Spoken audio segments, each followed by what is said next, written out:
Bij het klinken van de bel en het ingaan van de laatste ronde binnen er 3 koprenners, waaronder 2 Friezen. Disse Jan van Loon en Arjan Stoendinga. En verder nog Christijn Groeneveld. Hierachter Jorrit Bergsma in een koproep van zo'n 22 man. Hier de demarage van Christijn Groeneveld en die pakt flink wat meters. Meters op onderoren zijn ploegmaat Arjan Stoendinga. Die komt hier aan. Had dus Jan van Loon efter hem litten en gaat op wij naar Christijn Groeneveld.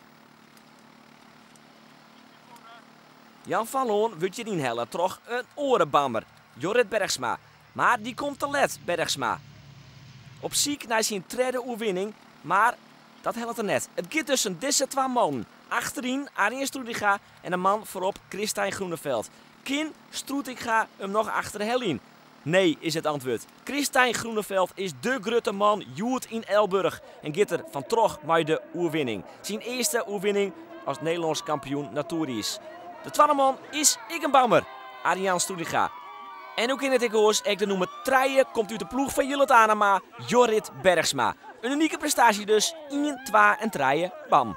Het is tweede, maar hij bloedt in de ploeg, dus we moesten hem gewoon winnen, joh. En we werden 1, 2, 3, dus echt geweldig. 1, 2 en 3, hoe groot geweest? Nou, ik heb een godsdienst schoonmaatje met, want ik ren ernaast. Ja, het les is zelf winnen, maar het belangrijkste dat hij in de ploeg bloot en hartstikke mooi. Hoe uniek is het om daar deel van u te maken door als coach? Ja,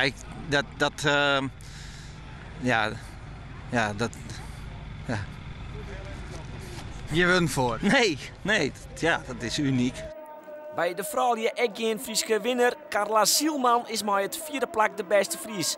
Winnares is Mariska Huisman. En die viert dat op een bijzondere wijze.